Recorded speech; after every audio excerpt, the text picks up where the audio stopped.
Row row row आरतीसाठी आपल्या जागेवर उठून उभं राहायचं आहे. करुणावतारो संसार सारो भुजगे प्रहारो सदा वसतो हृदयारविंदे भवामि सहितो नमामि. श्री भागवत भगवान की है आरती, पापियों को पाप से है. श्री भागवत भगवान की है आरती, पापियों को पाप से है तारती. ये अमर ग्रंथ ये मुक्ति पंथ ये पंचम वेद निराला, नवजोत जगाने वाला है नवजोत जगाने वाला, नवजोत जगाने वाला है. हरि नाम यही हरि धाम यही, हरि नाम यही हरि धाम यही, हरि नाम यही हरि धाम यही. जग के मंगल की आरती, पापियों को पाप से है तारती. श्री भागवत भगवान की है आरती, पापियों को पाप से है तारती.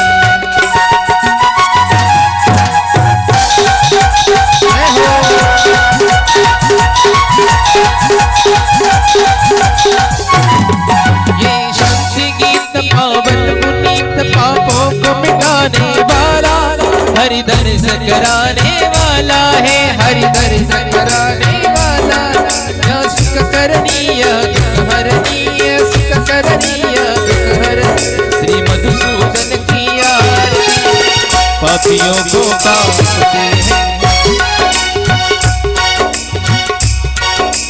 भागवत भगवान की है आरती, पापियों को पाप से है तारती.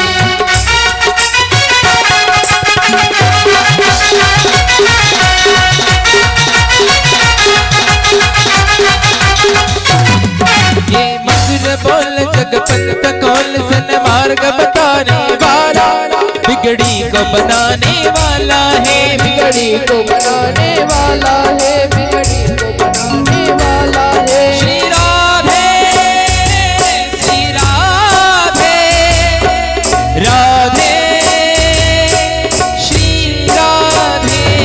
श्री राम यही घनश्याम यही, श्री राम यही घनश्याम यही, श्री राम यही घनश्याम यही, राम यही घनश्याम यही. प्रभु की महिमा की आरती, पापियों को पाप से है तारती. श्री भागवत भगवान की है आरती, पापियों को पाप से है तारती.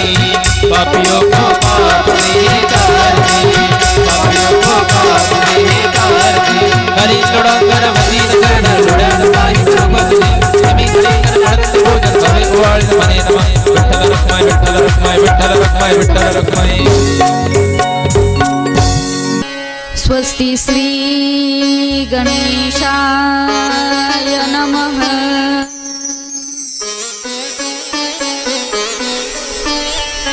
श्री सरस्वती नमः.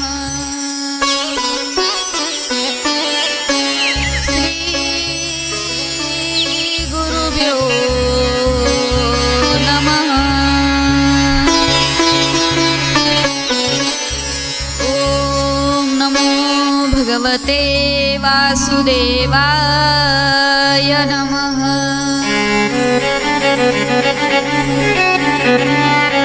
ध्येयं सदा परिभवग्नमभीष्टदोहम्, तीर्थास्पदं विश्वविरचिन्तं शरण्यम्. भृत्यार्तिहं प्रणतपालभवाब्धिपोतम्, वंदे महापुरुष ते चरणारविंदम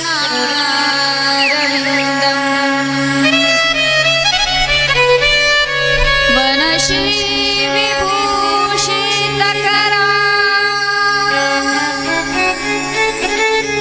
नवनीरदाभा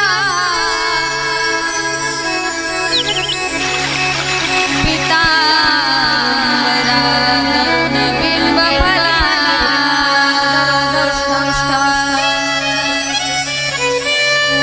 पूर्णेन्दु सुन्दरगर्भाधारविन्दया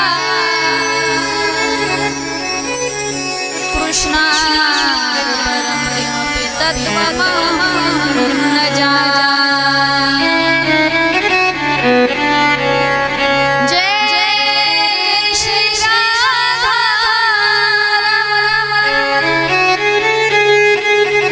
जय जय नवला किशोर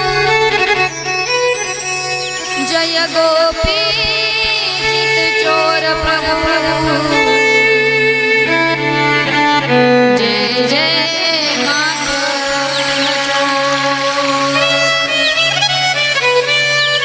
श्री राधा मेरी स्वामिनी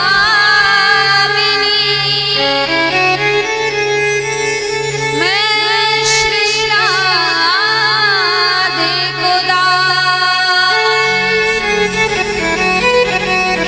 जन्म जन्म मोहि दीजियो श्री वृंदावन को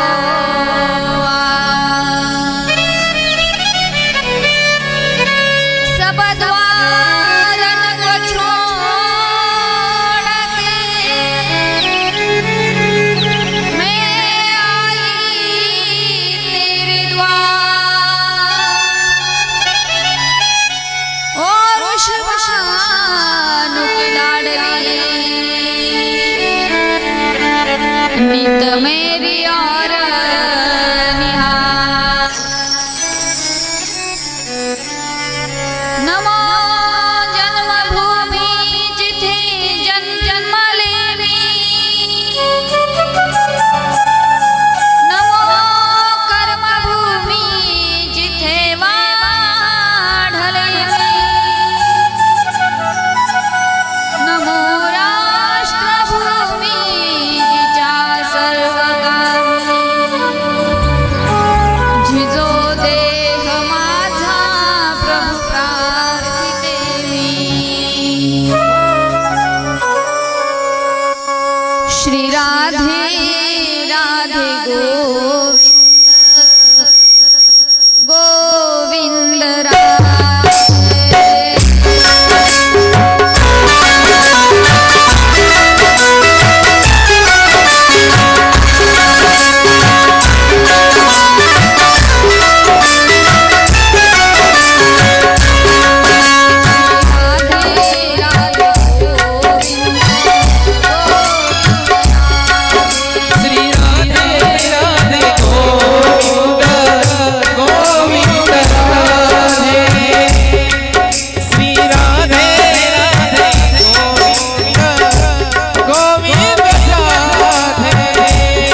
सर्वभूतहृदयं मुनिमानतोऽस्मि।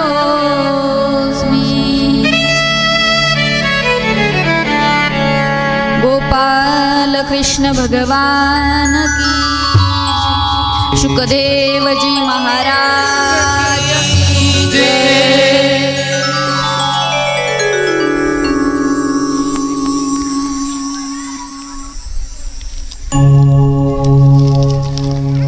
कारण करुणावरून आलय भक्तवांछा भक्त कल्पतरू। भगवान श्रीकृष्णांची वाडमयीन मूर्ती श्रीमद भागवताच्या आज चतुर्थ दिवसामध्ये आपण सर्वजण प्रवेश करत आहोत। मातृपितृ पुण्य स्मरण सोहळा आणि त्या अनुषंगाने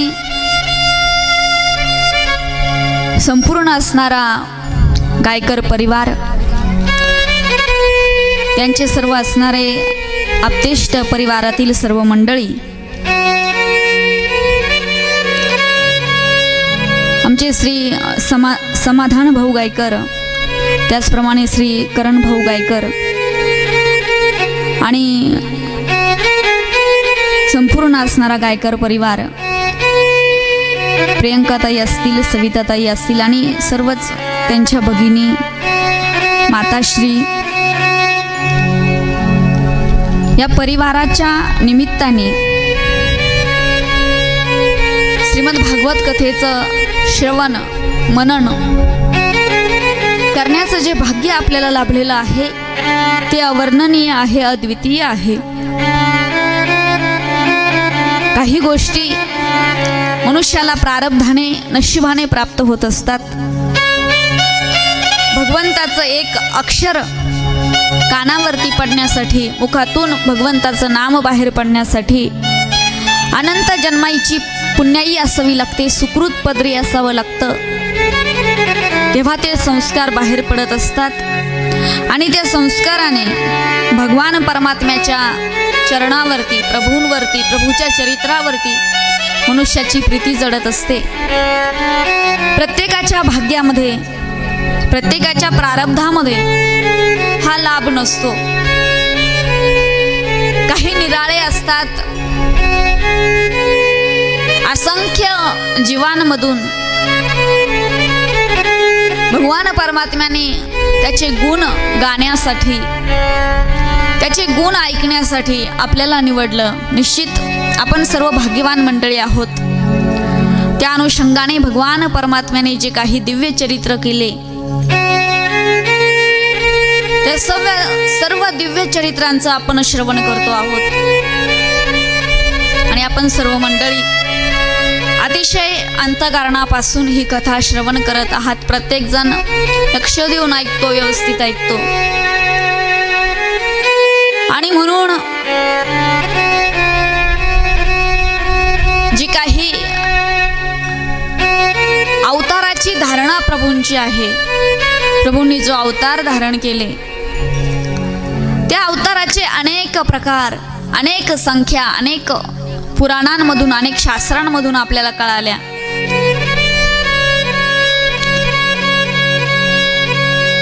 संत मंडळींचे मत जर जाणून घेतले तर संत मंडळी सांगतात की भगवान परमात्म्याने 10 अवतार धारण केले। 2 जलचर, 2 भूचर, 2 विप्र, 2 राजा। 2 जलचर, 2 भूचर, 2 विप्र, 2 राजा, बौद्ध कलंकी अवतार लिया, भक्त जनों के काजा। भक्तांचं कार्य साधण्यासाठी देवाचे 10 अवतार झाले। श्रीमद भागवत सांगतं भगवान परमात्म्याचे एकूण 24 अवतार झाले। अनेक ठिकाणी अनेक अवतार संख्या बघायला मिळते, परंतु याच्याही पुढे जाऊन संत नामदेव महाराज एके ठिकाणी सांगतात भगवान परमात्म्याचे 10 नाही, 24 नाही, तर प्रभू आपल्या भक्तांसाठी असंख्य अवतार घेतो। अनंत अवतार घेसी भक्त करणे, अनंत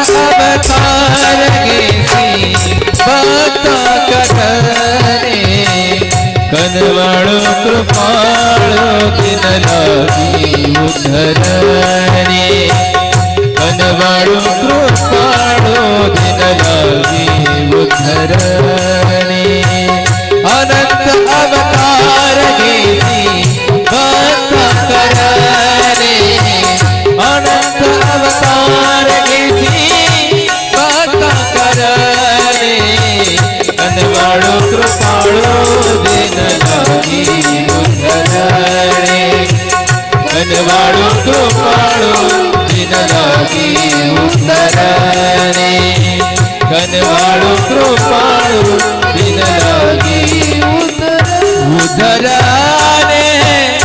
उद्धरणे बोलिए भक्त वत्सल भगवान की जय. अनंत अवतार घेसी भक्ता कारणे अनंत अवतार त्याने धारण केले आणि त्या दिव्य अवतारांचं आपण सर्वजण या ठिकाणी श्रवण करतो आहोत. काल आपण भगवान परमात्म्याच्या वराह अवताराची कथा श्रवण केली.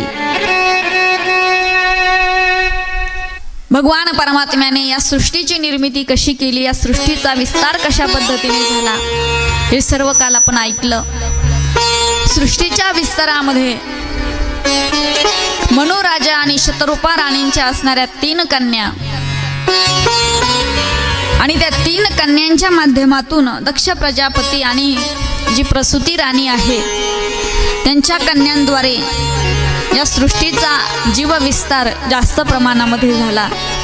आणि त्या अनुषंगाने आपण काल सती मातेचं चरित्र या ठिकाणी श्रवण केलं. ध्रुव बाळांची कथा काल आपण श्रवण केली. अनेक कथा ऐकत ऐकत आज आपल्याला पुढे जायचं आहे. तसं जर पाहिलं तर आता 8:30 वाजलेले आहेत आणि पल्ला फार लांबचा गाठायचा आहे. अनेक भगवान परमात्म्याच्या विस्तृत लीला श्रीमद भागवतामध्ये आहेत. सती मातेचं चरित्र बहुश्रुत आहे, बहु ऐकण्यामध्ये आपल्या आहे. पुढे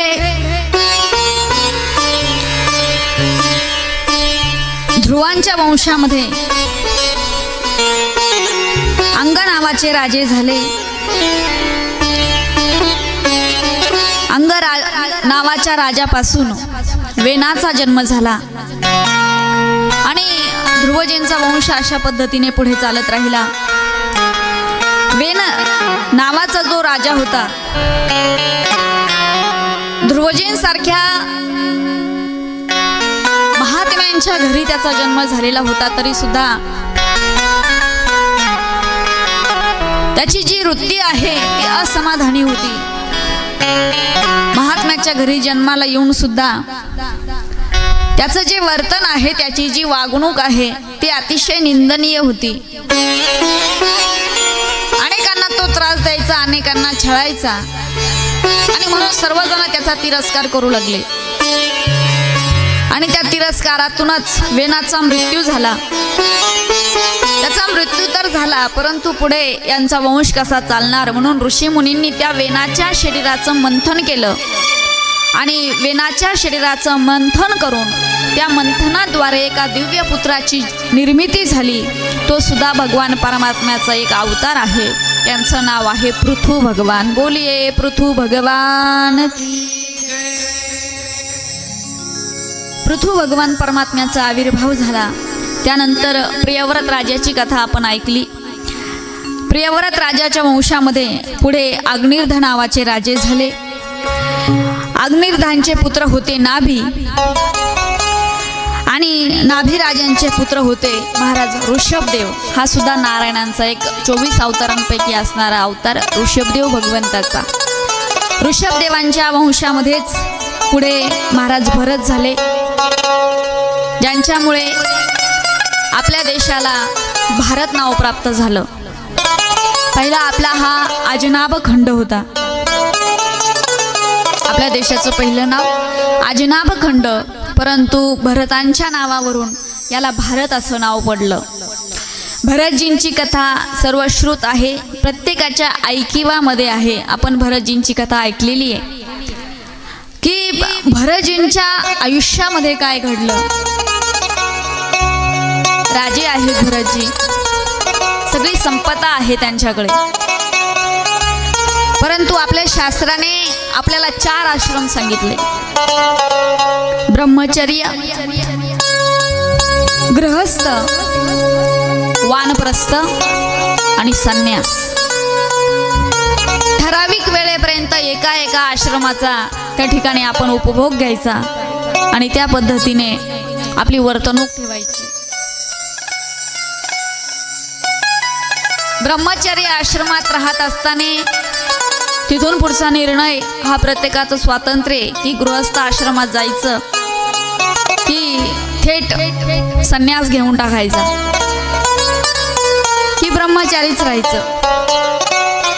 आता त्याच्या असणाऱ्या क्रिया, त्याचे असणारे नियम वेगवेगळे आहेत, पण तो निर्णय आपण घ्यायचा.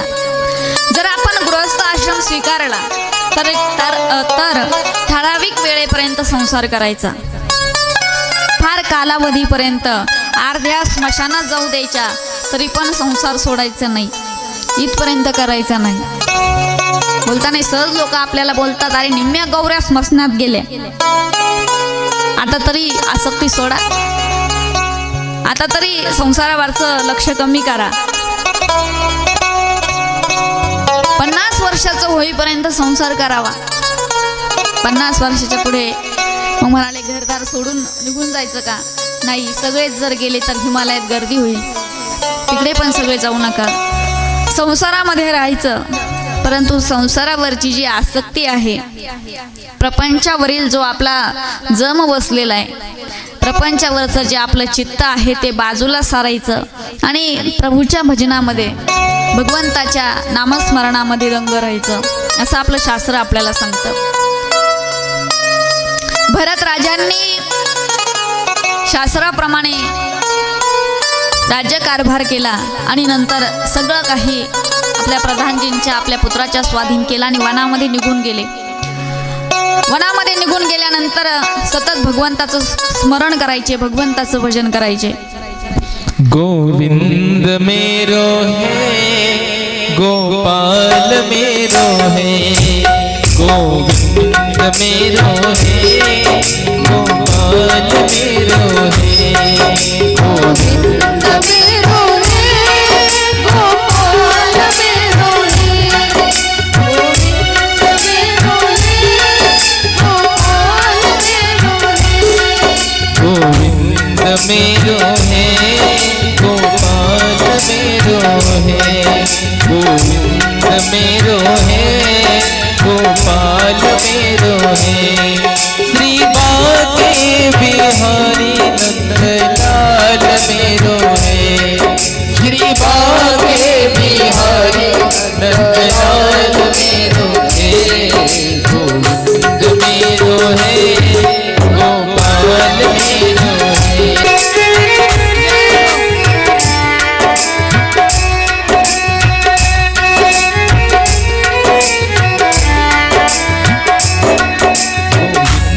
मेरो है, गोपाल मेरो है, श्री बाके बिहारी नंदलाल मेरो है, श्री बाके बिहारी नंदलाल मेरो है.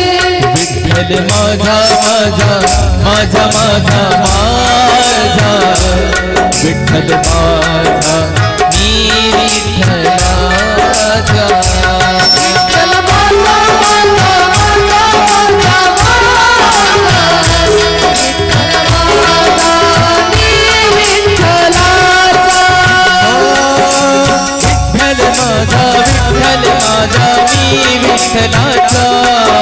विठ्ठल विठ्ठलाचा, विठ्ठल माझा मी विठ्ठलाचा.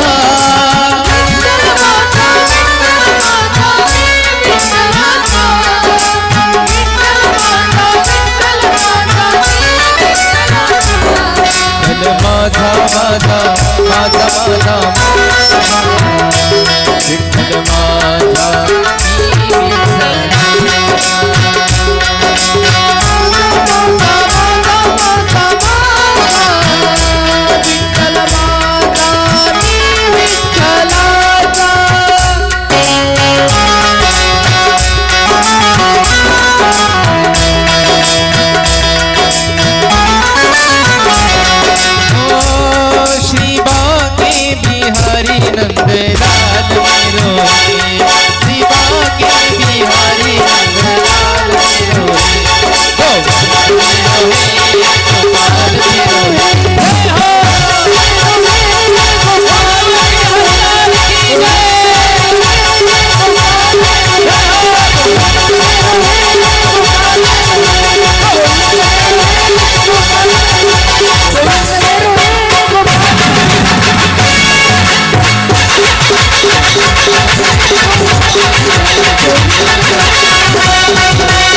वा, एकदा जोरदार टाळ्या झाल्या पाहिजे. सतत भगवंताचं भजन भरतजी करायचे. नदीच्या किनाऱ्यावरती जायचं, नदीच्या पवित्र अशा जलाने स्नान करायचं. कसली चिंता नाही, कसला व्याप पाठीमागे नाही. निवांत उदार अंतकरणाने भगवंताचं स्मरण करायचं. ज्याने संपूर्ण राज्य सोडलं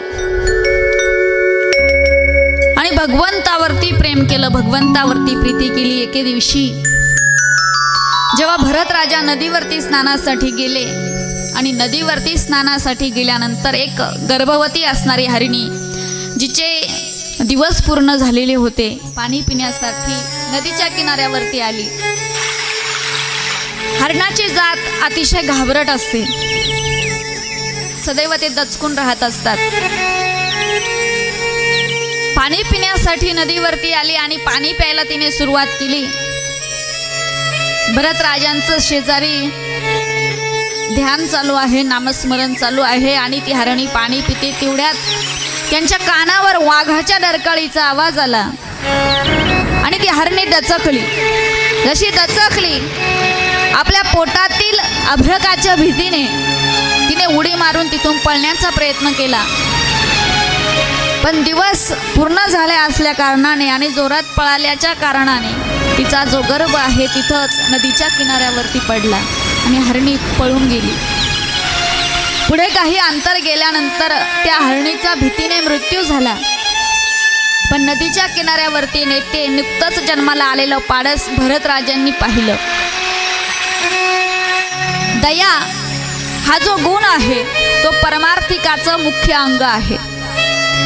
एखादा म्हणत असेल मी फार देवदेव करतो, मी इकडे देवाला जातो, तिकडे देवाला जातो, पण त्याच्या अंतःकरणामध्ये जर करुणा नसेल, त्याच्या अंतःकरणामध्ये जर दया उत्पन्न होत नसेल, तर ती दिखाव्याची भक्ती काही कामाची नसते. दया हा परमार्थिकाचा सगळ्यात मोठा गुण आहे. आपल्याकडून काया वाचा मनाने कुठल्याही जीवाला दुःख होता कामा नये आणि कुठलाही जीव त्रासामध्ये पाहिला की आपल्या अंतःकरणामध्ये कालवा कालवणं याचं नाव दया आहे.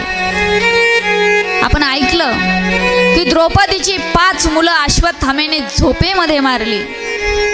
पण जेव्हा अश्वत्थाम्याला पकडून द्रौपदीच्या समोर आणलं, सांग द्रौपदी काय करायचं, याला जिवंत पुरायचं, याचे तुकडे तुकडे करून गिधाडांना खाऊ घालायचे, याला कुठली शिक्षा द्यायची? द्रौपदीने सांगितलं, याला मारल्यानंतर माझे 5 मुलं परत येणार नाही, पण याला मारल्यानंतर याच्या आईचा हा एकुलता एक पुत्र आहे, तिला पुत्र वियोगाचं किती दुःख होईल, याला सोडून द्या. याचं नाव आहे दया. प्रतिशोध, बदला, आपण हेच इकडे खेळत राहतो, त्याने असं केलं मग लगेच मला असंच केलं पाहिजे. परंतु दया हा फार मोठा गुण आहे. भरत राजांच्या अंतःकरणामध्ये कालवा कालव झाली. त्या पाळसाला त्यांनी पाहिलं, त्याला स्वच्छ केलं आणि त्याला घेऊन आपल्या कुटियामध्ये आले. त्याची निगा राखायला लागले, त्याची काळजी घ्यायला लागले. इतक्या दिवस अंतःकरणात भगवंत सोडून दुसरा कोणाचा विचार नव्हता. मी आणि माझा भगवंत, मी आणि माझं नामस्मरण, मी आणि माझी भक्ती. पण आता डोळे बंद केले भगवंताचं स्मरण करण्यासाठी. पण डोळे बंद केल्यानंतर मनामध्ये हरणाचा विचार आला, त्या पारसाचा विचार आला. अरे मी जर डोळे बंद केले पण याला घेऊन आलोय, याच्या दुधाची सोय करावी लागेल. मग त्याच्यासाठी दूध शोधायला गेले. ते दूध शोधून येईपर्यंत बराच वेळ निघून गेला. पुन्हा डोळे मिटले. मी जर डोळे मिटले आणि हे जर पळालं तर? ज्याने राज्याचा त्याग केला अंतःकरणात भगवंत वसवण्यासाठी, भक्तीच्या कडेला राजाच्या हृदयामध्ये आता पाडसाने जागा बनवली. त्या पाडसामध्ये इतके प्राण गुंतले राजाचे. की सदैव त्याचा छंद लागला, त्याचाच विचार मनामध्ये येऊ लागला. परंतु ते एक पशु आहे. काही काळ राजांजवळ राहिलं आणि एके दिवशी त्याला काही आपले समाज बांधव भेटले आणि ते त्यांच्याबरोबर निघून गेलं राजाला सोडून. राजाने त्या हरणाचा शोध घेतला, पारसाचा शोध घेतला, परंतु ते काही मिळालं नाही, भेटलं नाही. राजाला दुःख झालं आणि राजाने पुन्हा एकदा ध्यान लावण्याचा प्रयत्न केला, पण त्या हरणाच्या वियोगामध्ये अंतःकरणाला इतकं दुःख झालेलं होतं की ध्यानामध्ये चित्त लागत नव्हतं, ध्यानामध्ये मन लागत नव्हतं. काय करत असेल, कुठं गेला असेल, त्याला वाघाणी तर धरलं नसेल, मला सोडून का गेला असेल, मी कुठे कमी पडलो असेल, माझं प्रेम कुठे कमी पडलं असेल, हाच विचार मनामध्ये. आणि याचा आघात शरीरावरती झाला आणि भरत राजा एका जागेवरती पडले.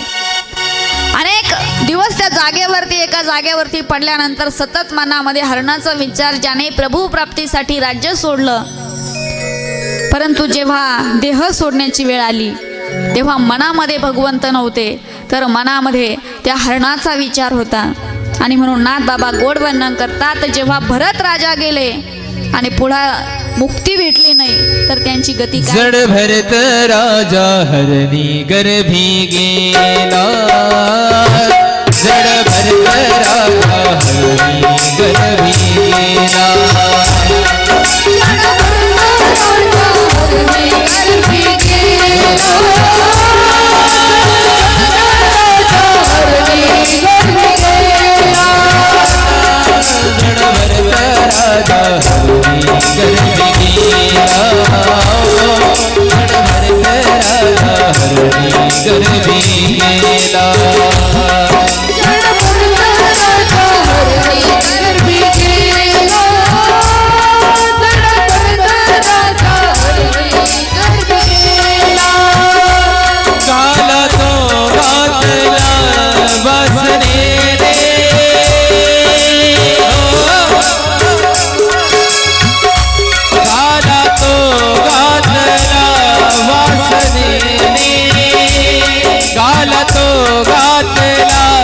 वासने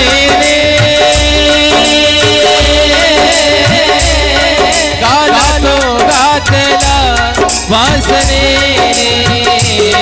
जड भरत राजा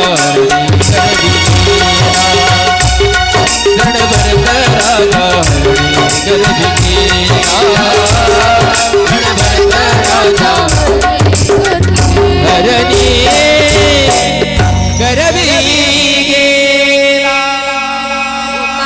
कृष्ण भगवान की जय. जड भरत राजा हरणी गर्भी गेला. राजाने मुक्ती प्राप्त करण्यासाठी की मला पुढं इथे यायचंच नाही, या जन्म मृत्यूच्या रहाटामध्ये मला फसायचं नाही, मला मुक्त व्हायचं आहे. किती वेळा जन्माला यायचं, किती वेळा मरायचं. मोठी यात्रा भरली, आता आपल्याकडे मोठा कुंभमेळा भरणार आहे. जेवढी मोठी यात्रा असते तेवढा यात्रेमध्ये मोठा रहाट असतो. ते रहाट गडगं सारखं फिरत असतं. त्याच्यातले प्रवासी बदलतात, त्याच्यातले माणसं बदलतात, पण ते फिरत असतं. त्या पद्धतीने आपलं सुद्धा तेच चालू आहे. पुनरपि जननम पुनरपि मरणम पुनरपि जननी जठरे शयनम. सारखं आपण फिरतो. तुका म्हणे माळ गुंतली राहाटी. म्हणून भरत राजा ज्या विचाराने राज्याचा त्याग करून गेले ते साध्य झालं नाही. आपली श्रुती सांगते, अंते मती सा गती. अंतकाळी जी मती माणसाला होते पुढे त्याला तीच गती भेटत असते. अंतकाळी आपण कशाचं स्मरण करतो त्यावर आपली सगळी पुढची स्थिती अवलंबून आहे. माऊली ज्ञानेश्वरीमध्ये लिहितात की आणि मरणे जयाचे आठवे तो तेची गती ते पावे म्हणून सदा स्मरावे मातेची तोवा. मरण समयी जे आठवतं मनुष्य पुढे त्याच गतीला जातो, पुढे त्याला तोच जन्म घ्यावा लागतो. म्हणून तर भगवंताने ठामपणाने प्रतिज्ञा करून गीतेमध्ये सांगितलं, अंतकालेच मामेव स्मरण मुक्ता कलेवरम या प्रयाती समद्भावम याती नाशत्र संशय हा. अरे अंतकाळी जाणीवपूर्वक माझं स्मरण करून प्राण सोडा, तुम्ही निश्चित मला येऊन प्राप्त झाल्याशिवाय राहणार नाही, हे मी प्रतिज्ञा करून तुम्हाला सांगतो. अंतकाळी भगवंताचं नामस्मरण करा. अंतकाळी नामस्मरण मुखामध्ये येण्यासाठी एखादा म्हणेल मग महाराज अंतकाळी घ्यायचंय ना, मग आयुष्यभर दिंडीला जा, भजनाला जा, कीर्तनाला जा, कथेला जा, एवढी दगदग कशाला करायची, घेऊ मारायच्या टायमाला. एवढं सोपं आहे का ते? मरणाच्या वेळेला नाव येणं महाराज फार फार अवघड काम आहे ते, की मरणाच्या वेळेला नाव मुखावर आणायचं. लोक एखादा माणूस ज्याने आयुष्यभर नुसत्या बाटल्या फोडल्या, कोंबड्यांचा काटा काढला, तो मेल्यावर सुद्धा लोक तुळशीचं पान घालतात त्याच्या तोंडात. इंदुरीकर महाराज म्हणत असे विनोदाने, कोंबडीचा पग घाला तेव्हा तो जाईल कसं तरी. काही तर इतके दरिद्री मेल्यावरती त्यांचे पित्र असले ना, ते घास घेत नाही, दारूच्या बाटलीचं आपलं ते दारूचं एक झाकण टाकावं लागतं, मोकळं नाही भरेल. आणि असं जर असताना तुम्ही म्हणले मग असं आम्ही करत राहिलो, घेऊ महाराज टायमाला देवाचं नाव, खवी का तो? देवाचं नाव ज्याला अंतकाळी आपल्या मुखामध्ये यावं असं वाटत असेल, मग ज्याला आपण दगदग म्हणतो, ज्याला आपण त्रास म्हणतो, का जायचं दररोज चला कथेला आणि आयुष्यभर दिंडीत जाण, भजन करा, कीर्तन करा, करावंच लागेल. तुम्हाला व्यवहारातला एक नियम माहिती का? स्वप्न पडतात माणसांना, स्वप्न पडतात ना तुम्हाला? स्वप्न स्वप्न पडतात आपल्याला, काही स्वप्न पडतात, पडायला काही पडते. ते स्वप्न का पडतात आपल्याला? स्वप्न याच्याच कारणाने पडतात, मनी वसे ते स्वप्नी दिसे, हा साधा नियम आहे. दिवसभर ज्या गोष्टीचं तुम्ही चिंतन केलं, दिवसभर ज्याचा विचार केला, रात्री तुम्हाला तेच स्वप्न म्हणून पडत असतं, दुसरं तिसरं काही पडत नाही. कुठेतरी काहीतरी ऐकायला भेटलं आणि माइंडमध्ये ते फिरत राहिलं की रात्री ते स्वप्न म्हणून समोर येतं. हा जसा नियम आहे तसा इकडे सुद्धा हाच नियम आहे की आयुष्यभर जे कर्म तुम्ही केलं, आयुष्यभर ज्या पद्धतीने तुम्ही वागलात, आयुष्यभर जे काम तुम्ही करत राहिलात, मरणाच्या वेळेला तेच तुमच्या समोर येऊन उभं राहतं. मग आयुष्यभर जर कधी त्याला आठवलं नाही, आयुष्यभर जर त्याचं कधी भजन केलं नाही, आयुष्यभर जर त्याचे कधी आभार मानले नाही, आयुष्यभर जर कधी तुम्ही कीर्तन ऐकलं नाही, तर मग तुम्ही म्हणले मारायच्या टायमाला नाव येऊ दे, मग काय ते एवढी सोपी गोष्ट आहे का? नाही महाराज. त्यासाठी तुम्हाला नामचिंतन हे साधन करावं लागेल, आयुष्यभर नामस्मरण करत राहावं लागेल. आणि नामस्मरण ही अशी गोष्ट आहे की जिच्यासाठी फार कष्ट घेण्याची गरज नाही, शारीरिक श्रम घेण्याची गरज नाही, खर्च करायची गरज नाही, पैसा न लागे, रुपया न लागे, ना लागे कवडी दमडी, काहीच लागत नाही, फुकट. नाम फुकाचे फुकाचे, फुकट आहे नामस्मरण. नाम संकीर्तन साधन पैसो, नाम संकीर्तन साधन पैसो,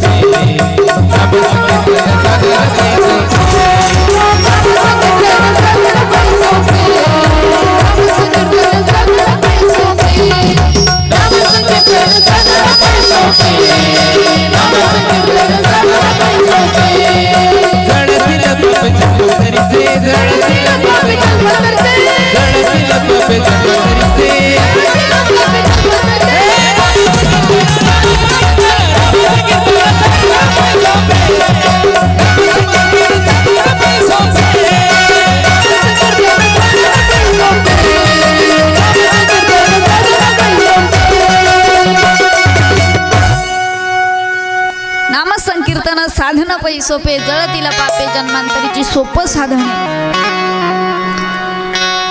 परंतु भरत राजाच्या अंतकरणामध्ये मरण समय हरणाचा विचार आला. भरत राजा हरणाच्या योनीला गेले. आणखी एक संत झाले आपल्या वारकरी संप्रदायामध्ये, संत रोहिदास महाराज. गत जन्मामध्ये भला मोठा शिष्य परिवार आहे, प्रचंड विद्वत्ता आहे, प्रचंड ज्ञान आहे. पहिले म्हणजे आता जर आपले मुलं आपण शाळेत घातले ताई, तर फी आधी भरावी लागते का पूर्ण शिकून झाल्यावर भरावी लागते? आधी भरावी लागते फी. पहिले ते फी जमा करा आणि मग तुमच्या बाळाला ॲडमिशन आहे. पहिलं तसं नव्हतं. मुलगा गुरुकुलामध्ये नेऊन घालायचा आणि शिक्षण पूर्ण झाल्यानंतर गुरुदक्षिणा द्यायची. ती पण शिष्यांच्या मनावर आहे की काय गुरुदक्षिणा द्यायची, आपली जशी ऐपत असेल तशी द्यायची. ब्राह्मणांच्या एका शिष्याने नवीन चपलेचा जोड दिला गुरुजींना. माझी एवढीच ऐपत आहे, मी तुम्हाला नवीन चप्पल देऊ शकतो. ब्राह्मण देवाने ती चप्पल घेतली आणि सपराच्या अशा वळचणीमध्ये खोचून ठेवली. वळचण कळते ना तुम्हाला, म्हणजे तुम्ही शहरातले म्हणून विचारलं बरं का. वळचणीत असं खोचून ठेवली. आता फारच ब्रँडेड वस्तू असली म्हणजे आपण ती कपाटात जपून ठेवतो की कुठे खास ठिकाणी जायचं असलं तर आपण घालू. त्याने सुद्धा ती चप्पल अशी वलसणीमध्ये खोचून ठेवली. घालू बुवा, नंतर घालू, नंतर घालू, नंतर करता करता विसरून गेले त्या चप्पलला. कालांतराने आजारी पडले, देहावसानाची स्थिती झाली. आता कधी पण हरिका बोलावा येऊ शकतो. अशा स्थितीमध्ये खाटेवर पडले आणि पडल्या त्यांचं लक्ष त्या वळचणीकडे गेलं. समोर वळचणीकडे लक्ष गेलं आणि ती चप्पल दिसली आणि मनात विचार आला, अरे किती प्रेमाने आपल्या शिष्याने आपल्यासाठी चप्पल घेतली, पण आपली घालायचीच राहिली. घातली असती तर बरं झालं असतं. आता नाही वाटत मला मी कधी उठानं या चप्पला घालील. घातली असती बरं झालं असतं. चप्पल चप्पल चप्पल चप्पल चप्पल चप्पल करता करताच प्राण पाखरू उडून गेले. मरताने मनामध्ये चप्पल होती. पुढचा जन्म वाराणसीत झाला संत रोहिदास महाराज नावाने, पण आयुष्यभर काय करावं लागलं, चपला घडवाव्या लागल्या. अंते मती सा गती. अंतकाळी जे तुम्ही आठवाल तुम्हाला पुढे तीच गती प्राप्त होणार आहे. मग बघा तुम्ही आता काय करायचं, कशाची आठवण काढायची.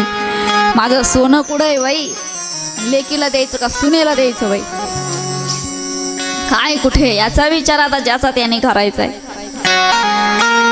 भरत राजा हरणाच्या योनीला गेले. पण मी चातुर्मासामध्ये एक वाक्य ऐकलं होतं पंढरी नगरीमध्ये गुरुवर्यांच्या मुखातून. त्यांनी आम्हाला सांगितलं की तुम्ही 4 महिने कंटिन्यू चिंतन ऐकताय. याचं झालं की तिकडे पळ, तिकडून झालं की इकडं पळ, इकडून पळाले की तिकडं जा. अनेक जणांचं ऐकताय तुम्ही. एवढं संध्याकाळी जाऊन वहीत उतरायचं म्हटलं तर एवढं तुमच्या ध्यानात राहणार नाही. पण जे केलेलं सत्कर्म आहे, जे केलेलं श्रवण आहे, त्याचे संस्कार कधी वाया जात नाही. ते कुठल्या ना कुठल्या स्वरूपामध्ये आपल्या सोबत राहतात आणि कुठे ना कुठे ते आपल्या कामी येतात. म्हणून भरत राजांनी जो प्रपंचाचा केलेला त्याग होता, जी केलेली नामसाधना होती, त्याचं फळ म्हणून हरिणाच्या योनीमध्ये सुद्धा त्यांना त्यांचा मागचा जन्म आठवत होता की आपली गंमत कुठे चुकली, आपण कुठे चुकलो आणि म्हणून आपला हरिण व्हावं लागलं. म्हणून हरणाच्या योनीत असून सुद्धा त्यांनी सत्कर्मच करत राहिले. त्या योनीचं स्मरण ठेवलं आणि त्याच्यामध्ये सुद्धा इकडे तिकडे काही गुंतले नाही. त्यानंतर पुढचा एक जन्म त्यांना प्राप्त झाला, तो सुद्धा ब्राह्मणांच्या घरी झाला. पण त्यांनी जन्म झाल्यानंतर 4-5 वर्षाचे जेव्हा झाले, तिथून पुढेच त्यांना ते विचार करण्याची शक्ती झाली आणि त्यांना ते पहिले 2 जन्म आठवायचे. पहिले आपण राजा होतो, दुसऱ्या जन्मात हरिण झालो आणि आता 3रा जन्म आपल्याला परत मनुष्याचा मिळाला. आता कुठल्याच भानगडीमध्ये पडायचं नाही, कोणासंगे बोलायचंच नाही, कोणाला जवळ घ्यायचं नाही, म्हणजे गुताईचं काम येणार नाही. म्हणून ते असे नुसते बसूनच राहायचे.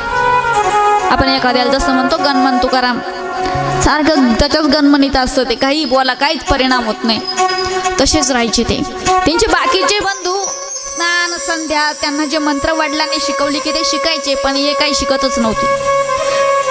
समजत सगळं होतं पण वेडं व्हायचं सोडून घेतलं, एकदम बसून राहायचे. लोक म्हणायचे ब्राह्मण बुवा, तुमचे 2 पहिले मुलं किती हुशारीने, 3रं काय असं जड बुद्धीचं जन्माला आलं. आता त्या जन्मामध्ये योगायोगाने त्यांचं नाव भरतच ठेवलं होतं, पण जडासारखे बसून राहायचे. जड जड जड करता करता त्यांचं नावच पडलं जड भरत. सगळं कळत होतं, सगळे बोलतायत. भावांचे कालांतराने मोठे झाले, भावांचे विवाह झाले त्या भाऊजया घरामध्ये आल्या, हे जड बुद्धीचे म्हणून त्यांच्याकडून काम वगैरे करून घ्यायचे. हे पण सांगितलं, वाटलं तर केलं, तेवढं करायचे नाही तर करत नव्हते. आई वडील होते तोपर्यंत ठीक होतं. आई वडील गेल्यानंतर भाऊ भाऊजाईच्या राज्यामध्ये त्रास व्हायला लागला आणि एक दिवस घरातून त्यांना काढून दिलं. काढून दिल्यानंतर मग अशीच इकडे तिकडे फिरायचे, पण कुठं अडकायचं नाही बुवा, मुक्त व्हायचंय.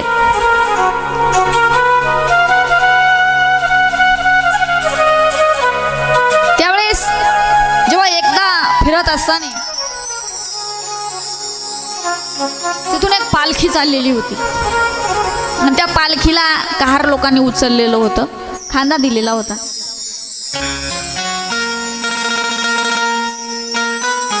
आणि त्या पालखीमध्ये ते राहूगण बसून चालला होता. राहू म्हणजे राहू केतूतला राहू नाही बरं का, हा राहूगण वेगळा आहे, बसून चाललेला. आता एकीकडून 3 जण आणि एकीकडून 2 जण ती पालखी उचलायला. आणि जिकडून 3 जण होते तिकडून थोडीशी उंच व्हायची आणि जिकडून 2 जण होते तिकडून थोडीशी खाली व्हायची. आणि त्याच्यामुळे एकदम मधी बसलेल्याचा बॅलन्स बिघडायचा. तो म्हणाला, अरे असं काय होतंय, म्हणाले एक जण कमी पडतंय, मग बघा कोणीतरी. तेवढ्यात त्या पालखी देणाऱ्यांना ते जड भरत दिसले. आता हे जडच, यांची कीर्ती सगळीकडे पांगलेली की यांची बुद्धी जड आहे, म्हणून त्यांना घेऊन आले आणि त्यांना पालखीला झोंपलं. थोडे अंतर पालखी घेऊन चालले, पण परत काय मनामध्ये विचाराला, आपला खांदा पालखीचा काढून घेतला. त्या राजाला राग आला आणि राजाने त्यांचा अपमान करायला सुरुवात केली. भरपूर अपमान केला, परंतु अपमानाचा मानाचा कुठलाच परिणाम आपल्या मनावर करून घ्यायचा नाही या विचाराने देवी मातेच्या मंदिरामध्ये जाऊन बसले. देवी मातेचं स्मरण केलं आणि आपलं आयुष्य अशा जडच बुद्धीने घालवलं. परंतु त्या जन्मामध्ये मात्र भगवंताचं स्मरण करून आणि भरत राजांनी मुक्ती प्राप्त करून घेतली. प्रियव्रत राजाच्या वंशामध्ये झालेले हे भरत राजा पुढे श्रीमद भागवतामध्ये एक प्रसिद्ध असं उपाख्यान येतं. बोलताना आपला काल परवाला विषय झाला, पुण्यवानाचा उद्धार होईल, पण ज्याने जीवनामध्ये पाप केलं त्या पाप्याचं काय, पापाचाही उद्धार करणारं एखादं सोपं साधन नाही का. तर त्यासाठी आजामेळ उपाख्यान श्रीमद भागवतामध्ये फार प्रसिद्ध आहे. आजामेळाची कथा ती सुद्धा आपली बहुश्रुत आहे. आजामेळांचं चरित्र जर सांगायचं ठरलं तर श्रीमद भागवत वर्णन करतं. कान्यकुब्जे द्विज कश्चिद दासीपती अजामिल नामना नष्ट सदाचारो दास्या संसर्ग दूषिता. आजामेळांचं चरित्र अनेक वेळेला कीर्तनांच्या माध्यमातून अनेक महाराज मंडळी आपल्याला सांगत असतात, बहुश्रुत आहे.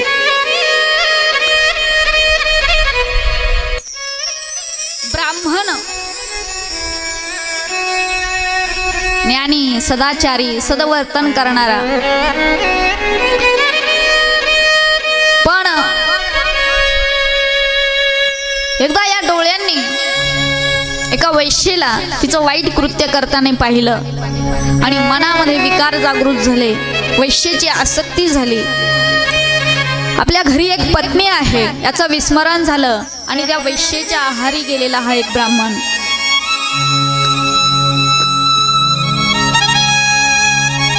इतका तिच्या आहारी गेला की त्या वैश्येला घरामध्ये घेऊन आला आणि पत्नीला घरातून काढून दिलं. परस्त्री गमन, परद्रव्य यावर जर आपली आसक्ती वाढत असेल, या 2 गोष्टी जर आपण कंट्रोल करू शकत नसलो तर आपला मग त्रिभुवनामध्ये कोणी उद्धार करू शकत नाही.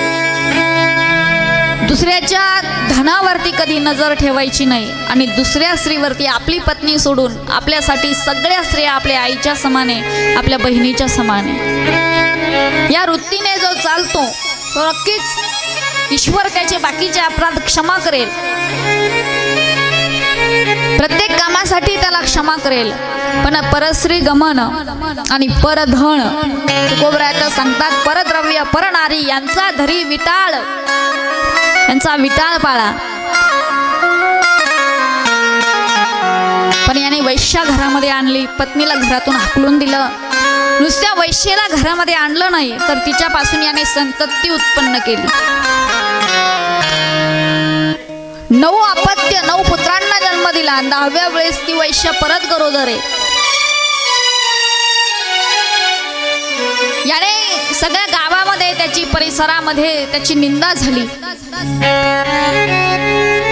कोणी चांगलं म्हणत नव्हतं, लोक निंदा करत होते. पण तारुण्याच्या मस्तीमध्ये मदमस्त असलेला त्याला याने काही फरक पडत नव्हता. एकदा भगवान परमात्म्याच्या नगरीला जाण्यासाठी काही तीर्थयात्रा करणारे भाविक त्या नगरीमधून निघाले आणि अंधार पडत आला, दिवस मावळतीकडे गेला.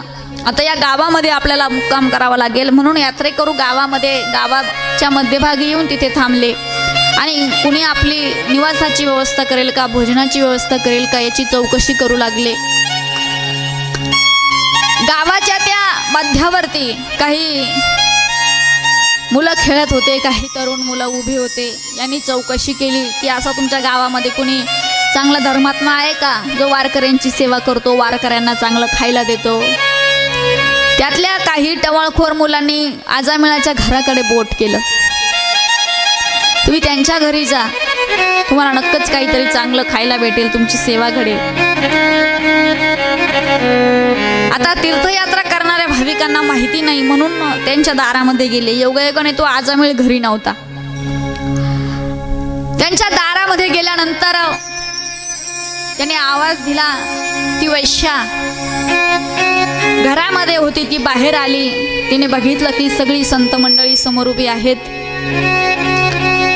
आणि संतांनी तिला विनवणी केली, आजची रात्र जर इथे आम्ही थांबू शकलो, आमच्या भोजनाची व्यवस्था झाली तर बरं होईल. तिला कळून चुकलं की गावातील नक्की यांनी कुणीतरी यांना मुद्दा म्हणून आपल्या घरी पाठवलं. तिने सगळा वृत्तांत त्या संत मंडळींना सांगितला की माझ्या हाताने मी तुम्हाला भोजन बनवून खाऊ घालावं एवढ्या पात्रतेची मी नाही. तुम्हाला भोजन करून तुम्ही माझ्या हातचं खावं एवढी पुण्यवान मी नाही. मी जार कर्म करणारी आहे, मी पाप कर्म करणारी आहे. माझ्या हाताने अन्न शिजवून तुम्ही जर ते अन्न खाल्लं तर तुम्ही अपवित्र व्हाल. पण घरामध्ये असणारा कोरडा शिधा तिने त्या यात्रेकरूंना दिला आणि सांगितलं की तुम्ही इथे पटांगणामध्ये तुमचं भोजन बनवून खाऊ शकता आणि विश्रांती तिथे करू शकता. यात्रेकरूंनी तिच्याकडून तो शिधा घेतला, त्याचं भोजन बनवलं आणि झोपण्यापूर्वी नित्याचा नियम म्हणून त्यांनी आजामेळाच्या दारामध्ये भगवंताचं नामसंकीर्तन केलं, भगवंताचं भजन केलं. आणि यात्रेकरू भजन करत असताना त्या दाशीच्या कानावरती त्या भगवंताच्या नामाचे बोल पडू लागले. यात्रेकरू गात होते, नारायणा नारायणा ओम नमो श्री नारायण नारायणा नारायणा ओम नमो श्री नारायण नारायणा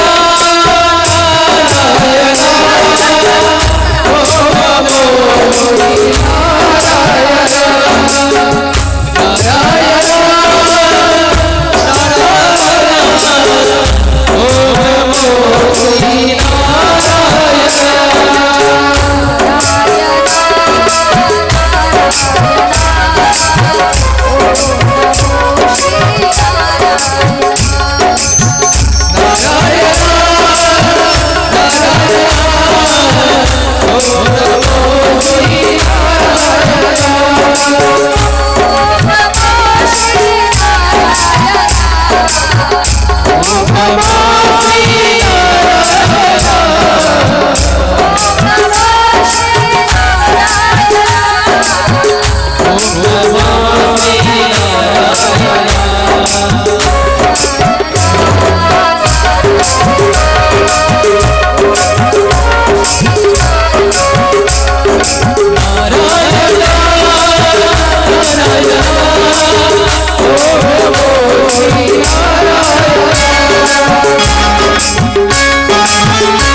नामाचा जयघोष त्या अजामेळाच्या द्वारामध्ये झाला आणि तो सगळा जयघोष त्या वैश्यने ऐकला. केलेल्या कृत्याचा पश्चाताप होता तिला, पण आता काही या कैदेतून म्हणा किंवा या माया जाळातून मी सुटू शकत नाही म्हणून भजन ऐकलं. यात्रेकरू झोपले. रात्री केव्हा तरी तो आजामेळ घरी आला. पहाटेच्या समयाला यात्रेकरू उठले आणि तिथून निघाले. जाताने त्या वैशीचा त्यांनी निरोप घेतला आणि तिच्याकडे पाहिल्यानंतर कृतज्ञतेने ती हात जोडून संतांकडे बघत उभी होती.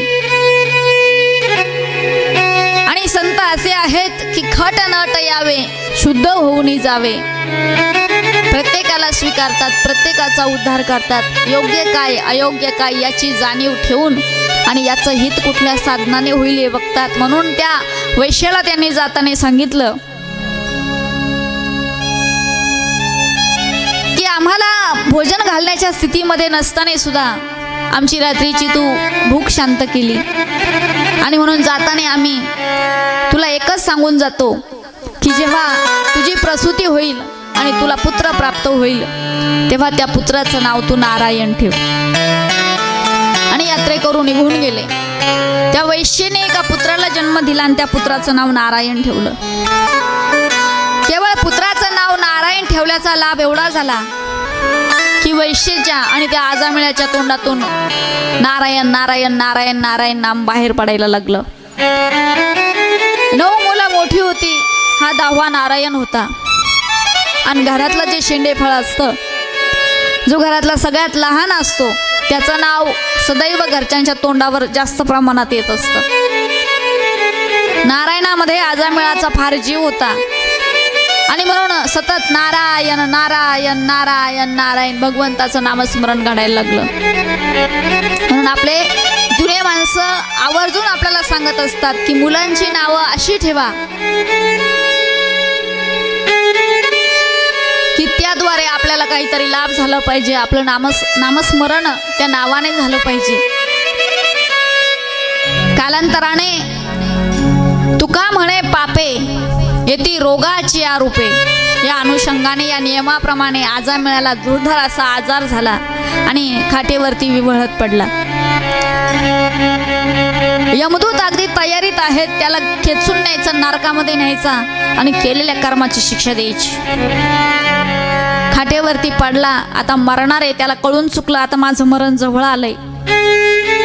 पण मरताना सुद्धा त्याच्या मनामध्ये विचार आहे की माझ्या बाकीच्या मुलांचं सगळं सोयीला लागलंय, पण माझा नारायण अजून लहान आहे. मी जर आता मेलो तर माझ्या नारायणाचं कसं होईल, नारायणाचं कसं होईल. या चिंतेमध्ये असताना जेव्हा यमदूत आले पंचप्राण खेचण्यासाठी, आजामेळाचं लक्ष लांबवर खेळणारे आपल्या नारायणाकडे गेलं आणि नारायणाकडे लक्ष गेल्यानंतर यमदूतांनी प्राण खेचले. पण प्राण खेचताना आजामेळाच्या मुखातून शब्द बाहेर आला, नारायण. नारायण शब्दाचा उच्चार झाला आणि आजामेळाने देहत्याग केला. भागवत सांगतं दुरे क्रीडन कासक्तम, दूर खेळणारा क्रीडा करणारा पुत्र पाहिला.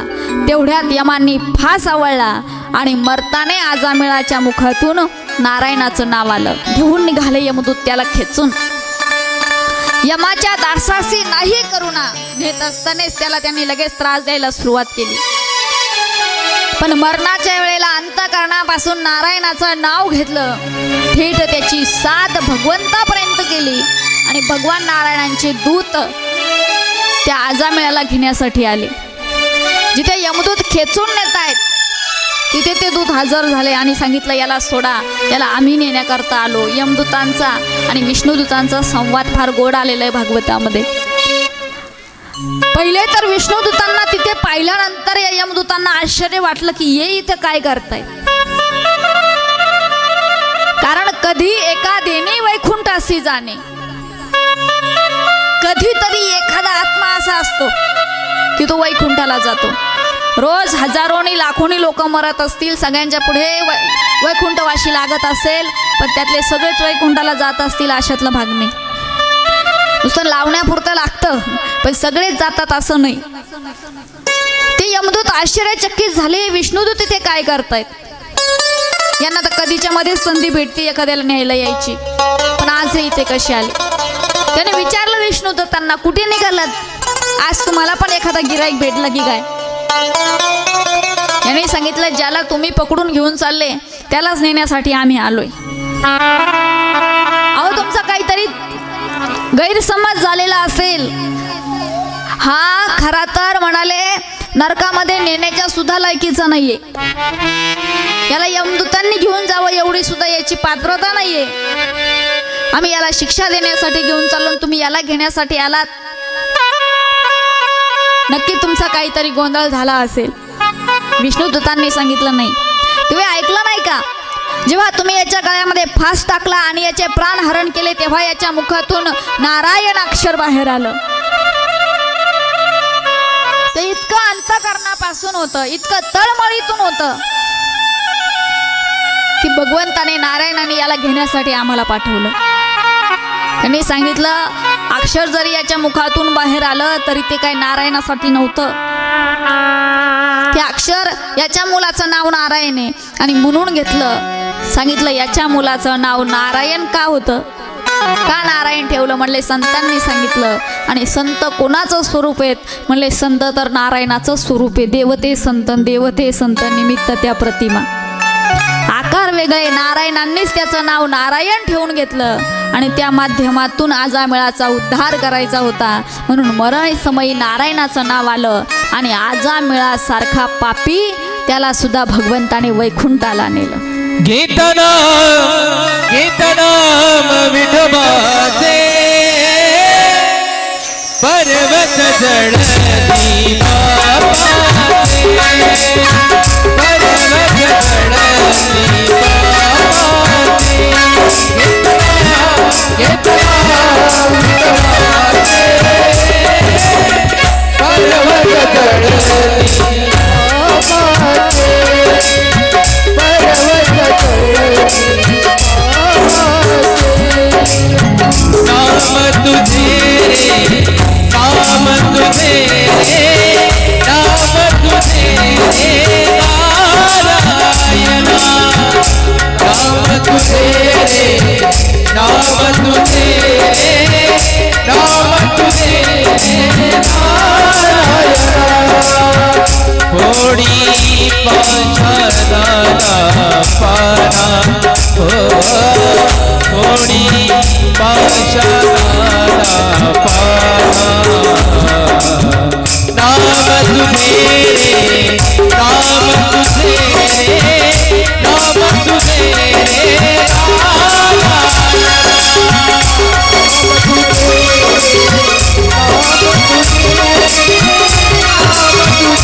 पापराशी तोही नेला वैकुंठासी.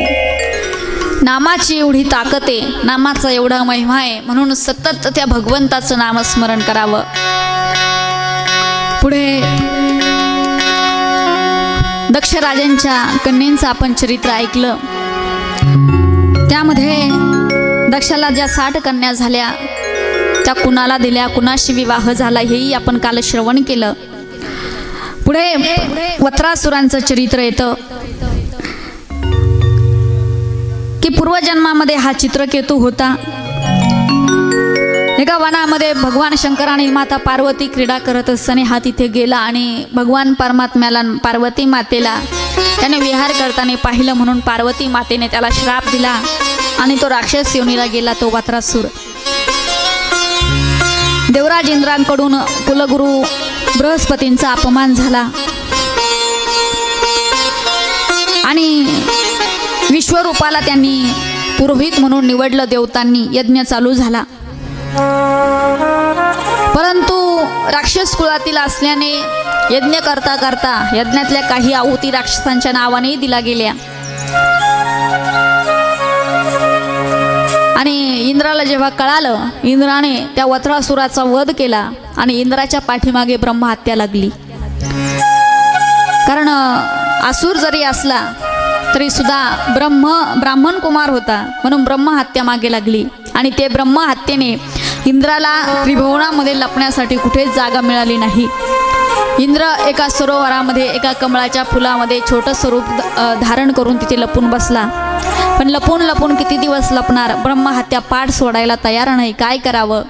ऋषींना सुद्धा चिंता पडली. त्यावेळेला इंद्राची जागा भरण्यासाठी कामकाज तर बंद ठेवता येत नाही, कामकाज चालूच ठेवावं लागतं. जेव्हा एखाद्याचं पद मोठं असतं, त्या पदावर सगळ्या राज्याचा कारभार असतो, त्यावेळेस सुख दुःख हे बाजूला ठेवावे लागतात. ताजं उदाहरण आपण पाहिलं की अजितदादा पवार गेले आणि तिसऱ्याच दिवशी वहिनीसाहेबांनी शपथ घेतली. आता आपल्याकडे खेड्यातले बरेच लोक काय बाई 13वा सुद्धा झाला नाही, बाई लगेच बसली खुर्चीवर जाऊन वगैरे वगैरे चर्चा झाल्या. पण जेव्हा पद मोठं असतं, अधिकार मोठा असतो, स्थान मोठं असतं, त्यावेळेस या सामान्य गोष्टी कवटाळून बसण्यात काही अर्थ नसतो, पद रिक्त ठेवता येत नाही. तसं इंद्राच्या पाठीमागे ब्रह्महत्या लागली, इंद्र लपून बसलेले, पण खुर्ची मोकळी ठेवता येत नाही म्हणून नहुष राजाला इंद्रपद दिलं काही कालावधीपुरतं. पण तो नहुष स्वर्गाधिपती झाला, स्वर्गाचं पद भेटलं, इंद्राचं पद भेटलं. आता जे इंद्राचं आहे ते सगळं माझं आहे असा त्याचा भ्रम झाला आणि इंद्राची जी पत्नी आहे शची, तिच्यावरती याने नजर ठेवली आणि त्या शचीला आमंत्रण धाडलं. शची ही पातिव्रत्य धर्माचं पालन करणारी होती. तिने जाण्यासाठी नकार दिला. याने सांगितलं तू येत नसेल तर मी तुझ्याकडे येतो, पण तुला माझा स्वीकार करावा लागेल कारण तू ज्याचं इंद्रपद आहे त्याची पत्नी आहे. म्हणून तिने सांगितलं की मला भेटण्यासाठी असं साधन घेऊन या की ते आजपर्यंत कुणीच वापरलं नसेल.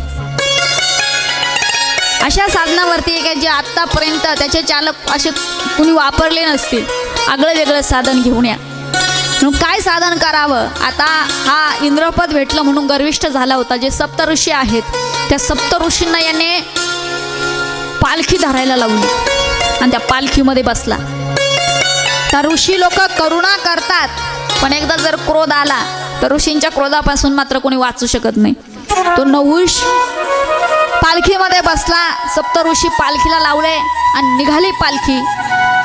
पण हा इतका कामातूर झाला की पालखीचा वेग त्याला कमी वाटायला लागला आणि त्याने त्या सप्तऋषींना पायाने असं धक्का दिला आणि सांगितलं लवकर चला, किती दमाने चालले. सप्तऋषींना राग आला, तू काय सप्ताहाला चालला का कथा ऐकायला चालला? लवकर चला करू राहिला. जाय, तू जर शरीराचा होशील आजगर होशील आणि मृत्यू लोकात पडून राहशील. मग नहुष राजा पुन्हा आजगराच्या योनीला गेला. इंद्रपद परत मोकळं झालं. मग आता इंद्राला खुर्चीवरती बसायचंय, काय करायचंय? ही ब्रह्महत्येचं जे पातक आहे ते विभाजन केलं पाहिजे. असं कोण आहे जे इंद्राची ब्रह्महत्या स्वीकारेल? म्हणून सप्तर्षींनी त्या ब्रह्महत्येचे 4 भाग केले. पहिला भाग पाण्याला दिला, म्हणजे नदीला दिला. पहिला भाग नदीने स्वीकारला. नदीचं पाणी जेव्हा वेगाने वाहतं तेव्हा त्याच्यावरती असा फेस येतो, जे बुडबुडे येतात, फेस येतात, ती इंद्राची ब्रह्महत्या आहे. त्यानंतर दुसरा भाग वृक्षाने स्वीकारला. वृक्षांना जो डिंक येतो त्याचं वरती येतं, ती इंद्राची ब्रह्महत्या आहे.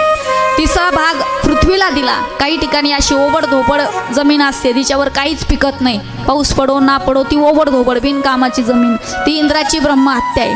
आणि चौथा भाग दिला तो माता भगिनीला दिला, महिलांना दिला, जे महिन्याच्या 4 दिवसातून जे 4 दिवस महिलेला येतात तो इंद्राच्या ब्रह्महत्येचाच एक भाग आहे.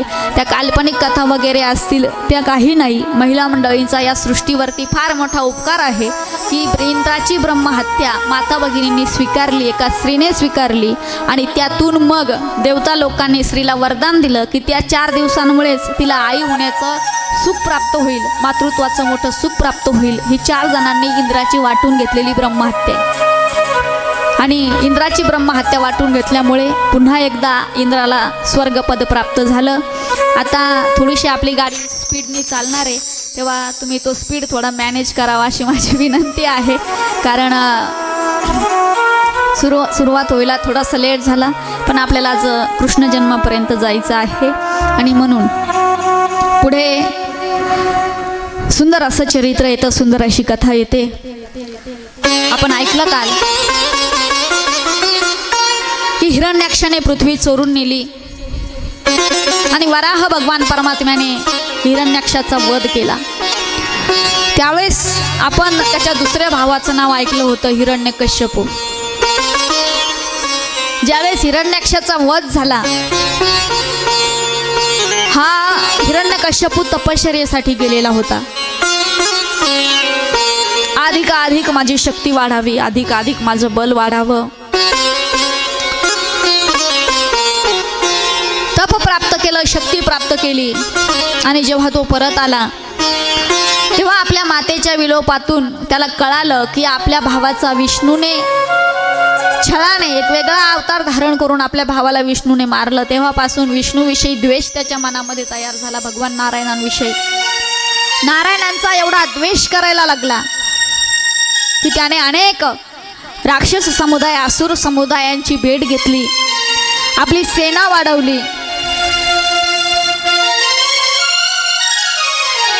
दैत्यगुरु शुक्राचार्यांची भेट घेतली, आपलं बल वाढवलं आणि सगळीकडे त्याने फरमान काढायला सुरुवात केली की कुणी त्या विष्णूचं नाव घ्यायचं नाही, कुणी त्या नारायणाचं नाव घ्यायचं नाही, सगळ्यांनी माझंच नाव घ्यायचं, मीच राजा आहे, मीच देव आहे, अशी सगळीकडे त्याने फरमान काढली. आपली आसुरी सत्ता प्रस्थापित करायला सुरुवात केली. त्याने जो विवाह केला ती पाताळातील नागकन्या कयाधू, तिच्याशी त्याचा विवाह झाला. तिच्यापासून 3 पुत्र त्याला अगोदर जन्माला आले. इतकी सत्ता प्रस्थापित झाली परंतु समाधान होत नव्हतं. गुरूंनी सल्ला दिला की तुला अजून शक्ती कमवण्याची गरज आहे, अजून बल वाढवण्याची गरज आहे. तू ब्रह्मदेवांची तपश्चर्या कर आणि ब्रह्मदेवांकडून अमरत्वाचा वर प्राप्त करून घे, म्हणजे आपल्याला त्रैलोक्यामध्ये सत्ता प्रस्थापित करता येईल. तपाला जायचंय, राज्याचा कारभार सगळ्यांच्या स्वाधीन केला. कयाधू राणीची भेट घेतली. काही वेळ त्याने कयाधू बरोबर घालवला आणि कयाधू बरोबर वेळ घालवल्यानंतर जेव्हा तो काही दिवसांनी जाण्यासाठी निघाला तेव्हाच त्याला बातमी कळाली की कयाधू ही गर्भवती आहे. जाण्यासाठी निघाला खरा, काही अंतर गेला, सगळ्या विद्येमध्ये, सगळ्या शास्त्रांमध्ये पारंगत असताना जेव्हा निघाला तेव्हा झाडावरती 2 पक्षी बसलेले होते आणि झाडावरती बसलेल्या त्या पक्ष्यांची चर्चा चाललेली होती आणि याला ती भाषा कळत होती. पक्षी बोलत होते, नारायण नारायण नारायण नारायण. नारायण नावाचा उच्चार तपश्चर्येला जाताना कानावरती पडला. परत मागे आला. कयाधूने विचारलं की तुम्ही तर तपश्चर्येसाठी निघाला होतात, परत कसे आलात? त्याने सांगितलं अपशगुन झाला. कसला अपशगुन? म्हणाले माझ्या शत्रूचं कुणीतरी नामस्मरण घेत होतं म्हणून मी परत मागे आलो. कोणतं नाव होतं? नारायण नारायण नारायण नारायण. कयाधूने युक्तीने, आपल्या चातुर्याने हिरण्यकश्यपूच्या मुखातून 108 वेळा नारायण नावाचा उच्चार करून घेतला. दुसऱ्या दिवशी हिरण्यकश्यपू तपश्चर्येसाठी वनामध्ये निघून गेला. हिरण्यकश्यपूने एवढी तपश्चर्या केली की श्रीमद भागवत त्याच्या तपश्चर्येचं वर्णन करतं. एवढं तप केलं की त्याच्या ज्या संपूर्ण शरीराची त्वचा होती ती सर्व मुंग्यांनी, कीटकांनी, ती सगळी खाऊन टाकली होती, कुरतडून टाकली होती. शरीराचं संपूर्ण मांस खाऊन घेतलं. केवळ हाडांचा ढाचा शिल्लक राहिला आणि पंचप्राण तेवढे शिल्लक होते. तेवढं निसतो श्री ब्रह्मणे नमः, श्री ब्रह्मणे नमः एवढं त्याचं तपश्चर्या चालू होती. त्रैलोक्य तप्त झालं त्याच्या तपश्चर्येने. तिकडे त्याची तपश्चर्या चालू आहे, इकडे इंद्राला कळालं